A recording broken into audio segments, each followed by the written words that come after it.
Brad Balukjian is both a journalist and a scientist, and he's been published in a variety of different outlets. But I first met him and became familiar with him prior to the release of his first book, The Wax Pack, which was named one of NPR's best-selling or best books of 2020. He's back again today to discuss his new book, The Six Pack. Brad, welcome back to the show. Thanks a lot, Mike. And, it's a little extra special. We were just talking before the show about, I think you were the first interview that I did with the Wax Pack. So it's kind of nice to be back here 4 years later. Yeah, that is something special. I've got the book right there. Right. I like that product. Wanted to have it on display here as we talk. It was, I really enjoyed that first book. That hit on 1986. That was my first year collecting. We talked a little bit about that the last time you were on. And so it had an extra special place in my heart. Before we get into the new book, though, I did want to touch on that last book. That book came out in early 2020, right as things were starting to get crazy. And when you and I were talking that time, we talked a lot about navigating the world of publishing.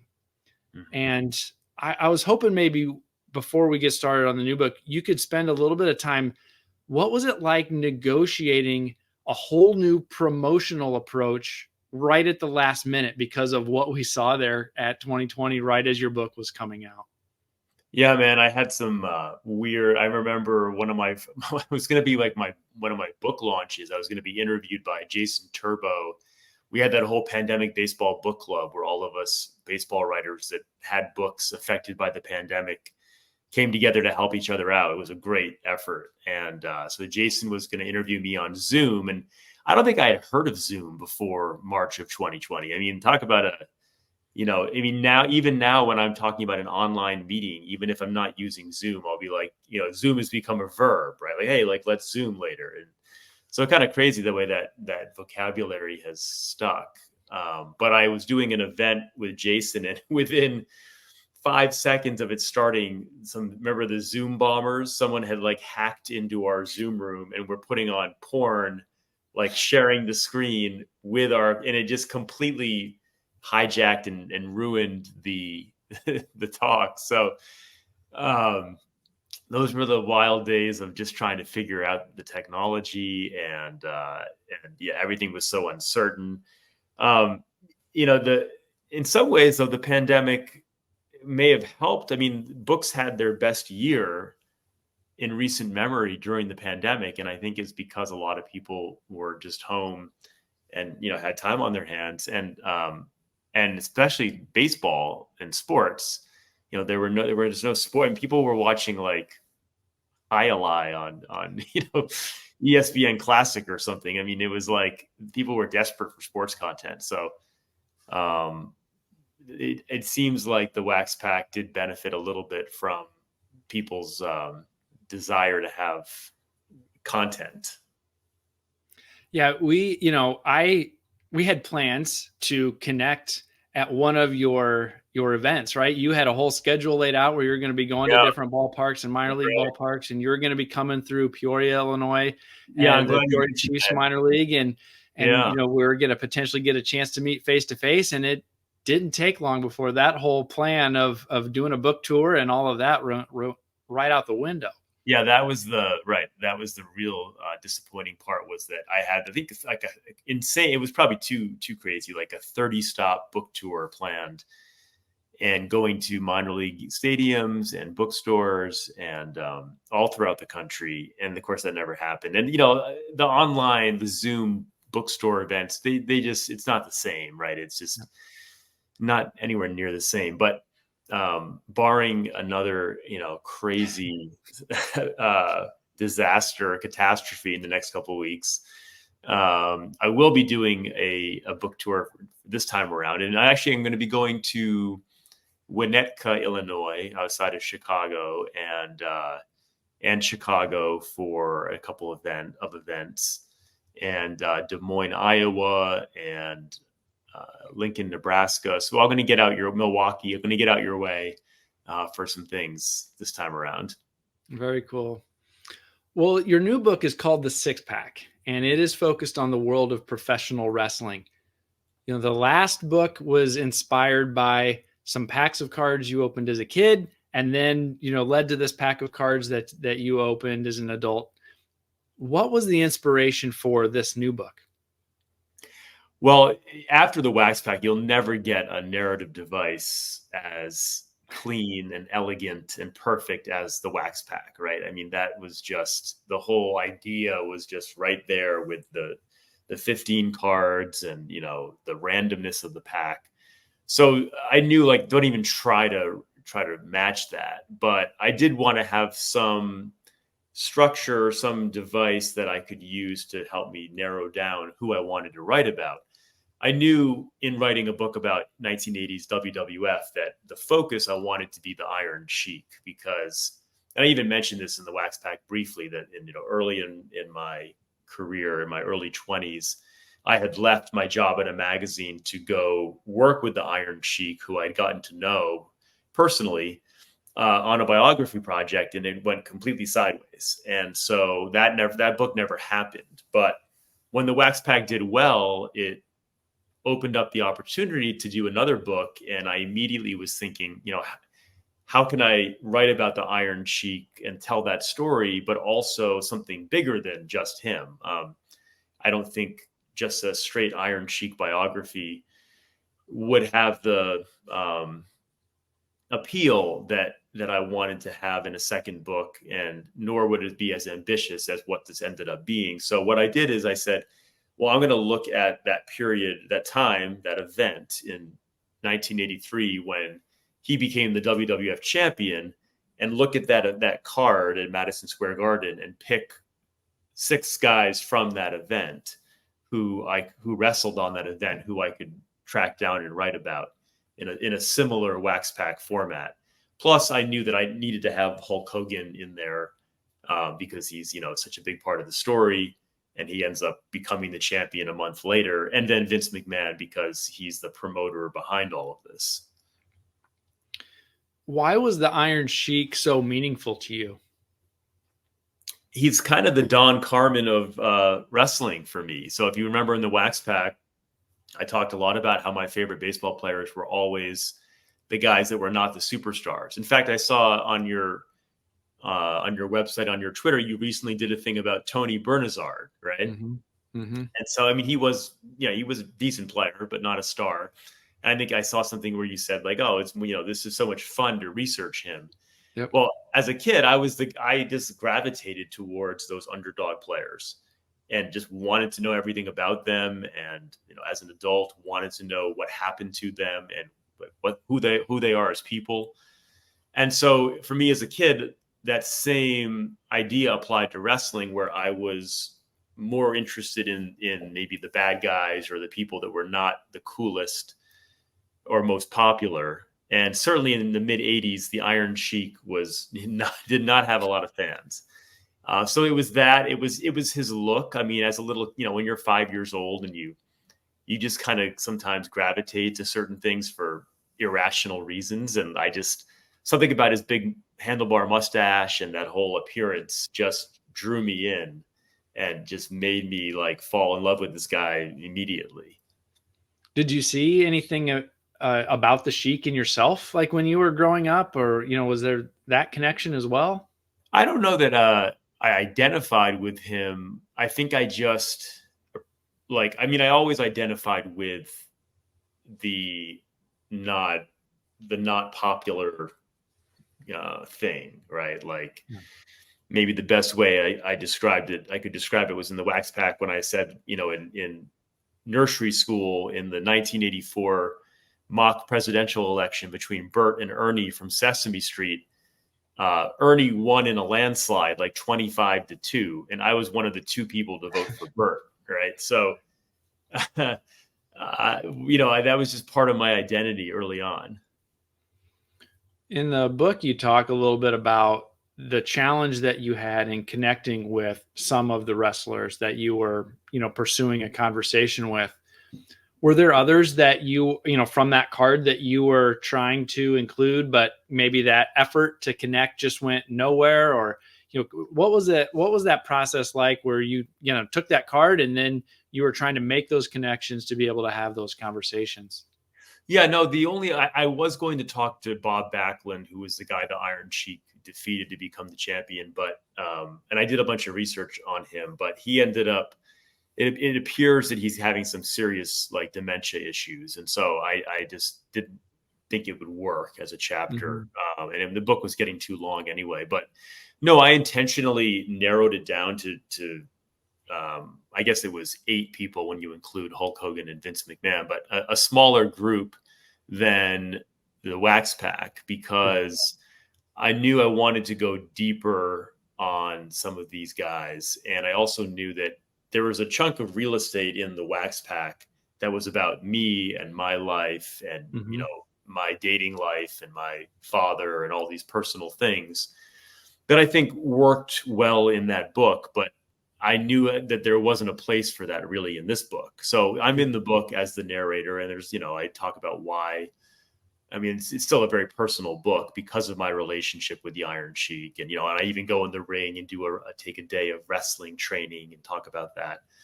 But I knew I had this extra space to work with. So I figured, well, let me try to go even deeper on some of these subjects. Yeah, I appreciated that level of depth that you were able to draw out through these conversations and share in the book. You know, as I read it, I was, you know, struck with this idea that was shared of seeking truth in a world of make believe, right? This world of professional wrestling is, you know, to some extent comical from a perspective of it's just over the top in so many ways, right? And this idea of seeking truth in this world of make believe, how did, and I think you maybe use this phrase in the book, but how did you go about in these conversations determining kind of what that point was where the fiction ended and the facts began? There seemed to be so much of this merging between, you know, fiction and reality, and going back and forth between those. How did you, you know, establish that as you were having some of these conversations? Yeah, and that's a great point, that if I had to distill the point or the meaning of the Wax Pack into one word, it would be vulnerability, you know, and that was the sort of theme of that book. This book, one word would be truth. And to your point, in order to disentangle the myth from the reality, I'm grateful that I had a lifetime of being a big wrestling fan to fall back on, right? So I had, you know, just over the years followed stuff very closely. I had read a lot of the newsletters and done a lot of research. I did a lot more research for this book. I think that's where your work as a researcher, as a journalist, your preparation is key, right? You don't, you know, if you go into an interview with someone and you haven't done your homework, you're not going to probably get a very good interview. So it's all about the preparation for that interview, to know what to ask, but also what to verify or fact check in real time if someone is not telling you the truth. Yeah. Yeah. It, you know, I found it interesting, and people will be able to see this as they, you know, pick up the book and read through it. But you had some folks who still are known by their character name, and you have others who people they interact with in their daily life may not even know that this person was a, you know, a professional wrestler. But some of these folks, it seemed like, as you described these conversations, it seemed like they couldn't help but still be in character, or it seemed like maybe they were still just cutting a promo all the time in these conversations. And you know, it just seems like that would be quite the experience of having that conversation, trying to learn more about them through those conversations, but still trying to mix that fact and fiction, that character versus real life.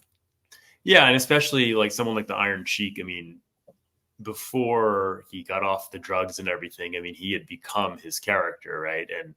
And that happened with a lot of these guys, that, you know, the titles of the chapters are Hulk Hogan versus Terry Bollea, or Khosrow Vaziri versus the Iron Sheik. So taking their real name versus their stage name. And that was meant to show that this is really about these guys fighting themselves, right? And trying to regain their real selves after the spotlight has faded, and how hard that is, and the struggle to remember who you really are.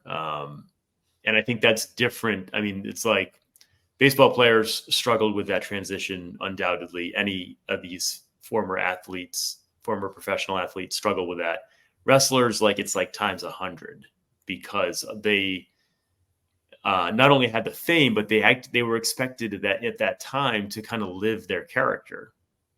So, you never got to take the costume off back then. Mm-hmm.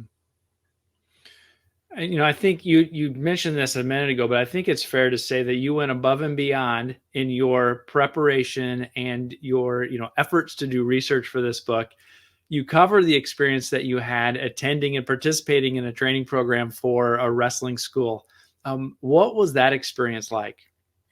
I was so excited I've always wanted, just once in my life, it was on my bucket list. My bucket list is actually not even a list, really. It's really short, so maybe it doesn't even exist anymore. But I've always wanted to know what it felt like to land on that mat, right? To take a bump in the ring, because on TV it does kind of look like a trampoline, and like, oh, it looks like so much fun.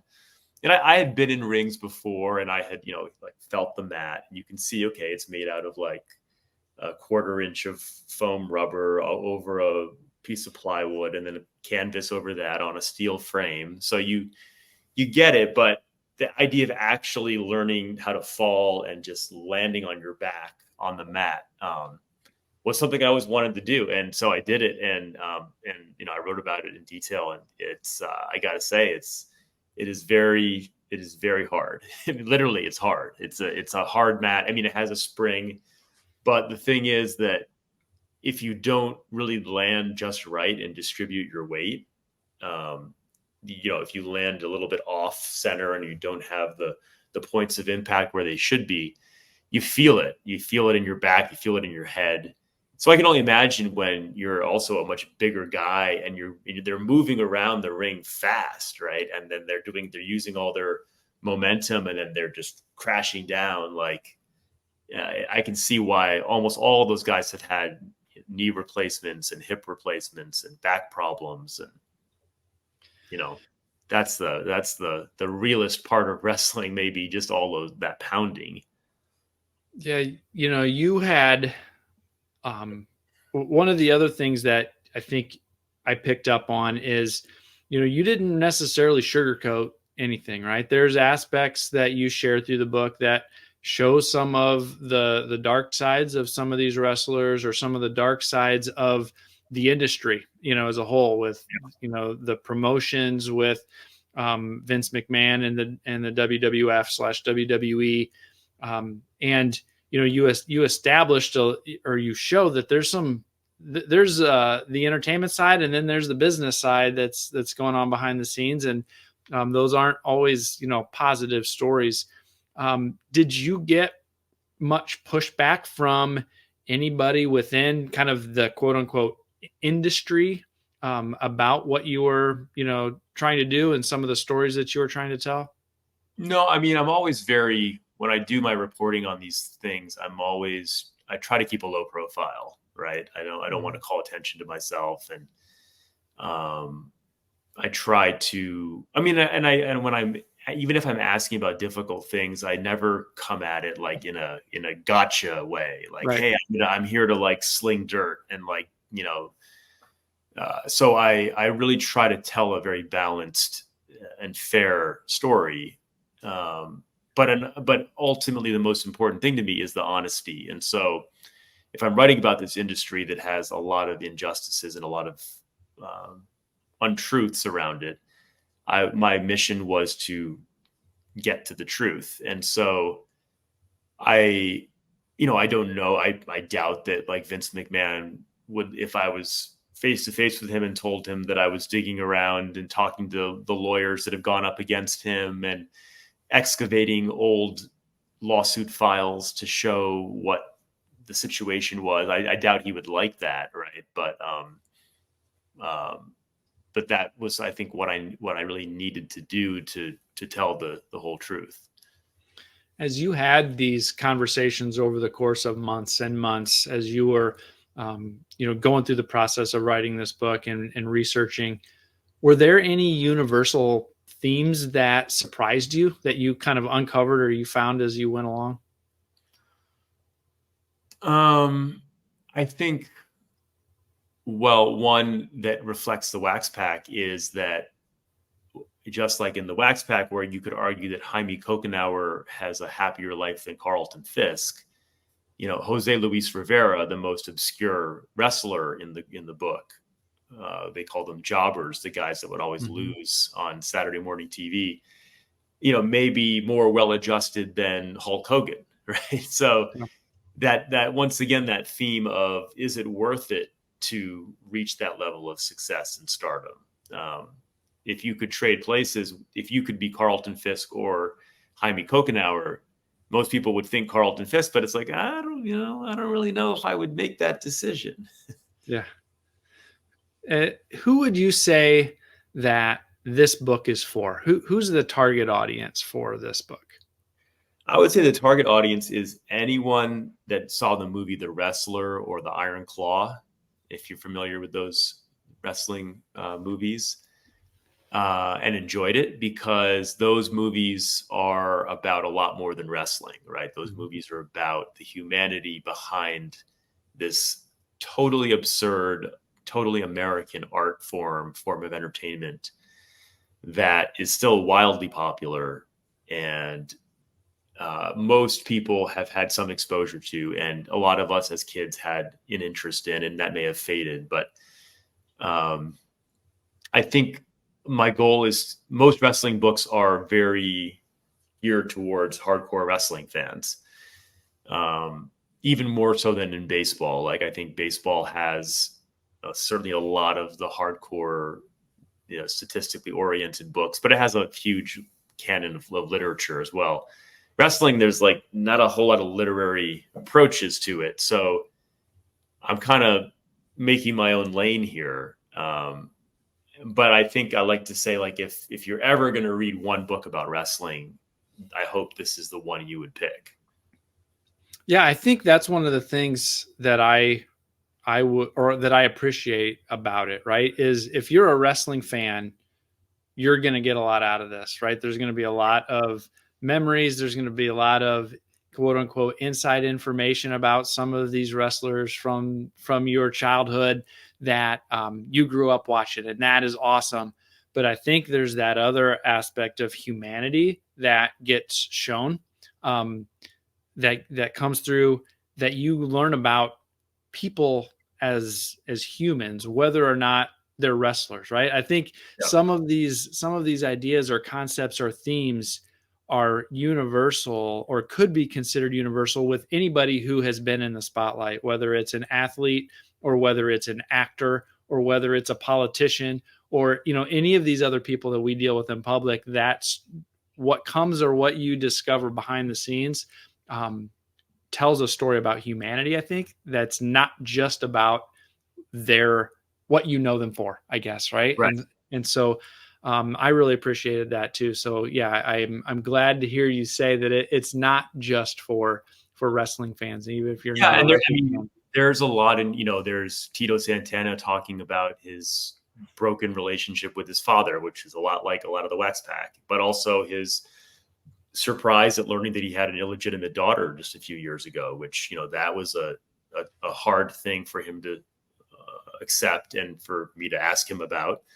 You've got talking about the Hulk Hogan and the racism issue, and how he dealt with that whole scandal, and all of the Iron Sheik's issues. Tony Atlas talking about the racism in wrestling, growing up in the South, and just the victim of so much hate, and going to a boys' home at age 11 and having to fight people off from being raped by other people in the home.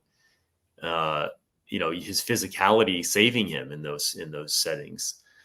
So, there's a lot of this, all these things I just mentioned have nothing to do with wrestling, right? They're just these human experiences, traumas, challenges, pain, things that, as you said, are universal. And another thing, Bill Eadie, who was in the tag team Demolition, talking a lot about labor relations. If you're interested in unions and labor policy, you'll really appreciate the whole discussion of whether wrestlers should be independent contractors or not. You look at the rights of any professional athletes, they're so much stronger, and actors so much stronger than wrestlers, who are still, they're in this weird no man's land where there's no union, there's no benefits. They don't have anywhere near the collective power that other entertainers or athletes have. And so we get into those weeds a little bit.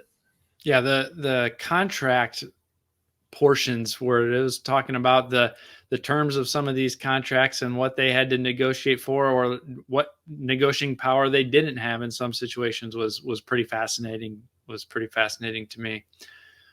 Towards the end of the book, as you kind of close, you mention something that I'm not familiar with yet at this point, but you mentioned the Brad Pack. Mm-hmm. What is the Brad Pack all about? The Brad Pack I'm describing as an online magazine and a digital community. It's basically a way for me to bring all of these projects together, because I really think there's a lot of overlap in the audiences of the Wax Pack and the Six Pack. And what I'm tapping into is that 1980s Generation X sports nostalgia, kind of pre-internet era, where a lot of us who are now in our late 30s, 40s, 50s, I think there's an interest in knowing about the performers and the athletes from that time and what happened to them. So one level, the Brad Pack is going to be thebradpack.com. It's like my website, basically relaunched, coming out April 2nd, the same day the book comes out, is going to have first all this bonus material, right? So I've always felt like nonfiction books are missing the boat when it comes to all this additional material that we gather as writers. So I only get to use 10% of my material. So I have all these interviews and audio and photos and all these internal documents from the WWF that I uncovered that are not going to be in the book, but I'd love to be able to use that material in some way. So the plan, just like you used to have a DVD with special features, right, is to have the bonus material go on the Brad Pack, along with new content, which is going to have going back into the world of baseball and other sports, and doing a couple of things, like we're going to have something called baseball seasons, where I have like a year and a team, like the 1985 Phillies, and doing new interviews with not only the players, but the front office people, the beat writers, the minor leaguers, people that were drafted in that year, and using a video audio format. So it's not like I'm writing a whole book about it, but creating new interview content with those people, and the potential to do kind of one-off. So instead of, again, having to wait 4 years for another Pack book, doing like a single. So I could take like Tony Bernazard, right, and just do one chapter on Tony. This would be like writing about him, and kind of like a chapter in one of my books, where you would get the whole article on the Brad Pack. So it's going to be kind of like the Patreon model. Some content will be free, but a lot of it will be, you pay $5 a month to get access to it, that kind of thing. And it gives me a chance as an independent creator to, hopefully do more and more of this work without just only doing a book. Very cool. Very cool. Yeah, it definitely sounds interesting and something worth checking out. That's for sure. I love that approach. It's kind of the DVD extras equivalent, right, of your book. And so I think that's awesome. So where can people find this book? Sure. April 2nd is the release day. So as the cliche goes, wherever books are sold is true. You should be able to get it. I just drove across the country and stopped at a bunch of bookstores, and a lot of them said, yeah, we're going to be carrying it. If they don't have it, they can order it. plus, of course, online at any of the retailers, bookshop.org, Amazon, Target, Barnes and Noble, wherever. Yeah, so shouldn't be hard to get. And the audiobook will come out also April 2nd. I narrated it, so if you can't get enough of this voice, you want to hear it for 11 hours, you can listen to the audiobook or the ebook as well. So yeah, plenty of different formats. Is there anything else you want us to know about the book before we go today?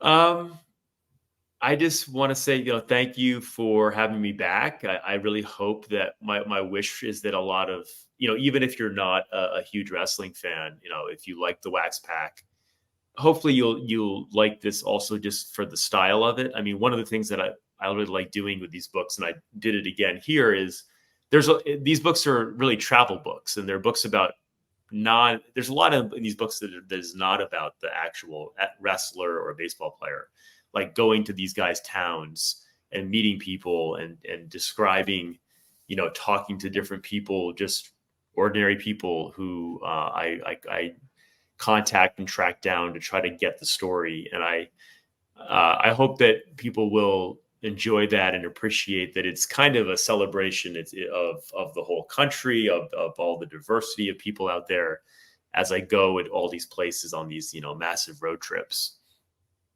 Very cool. Well, Brad, I really appreciate you spending a few minutes today, and I hope everybody out there goes and checks out the Six Pack. I know I enjoyed reading it, and I think you probably will too.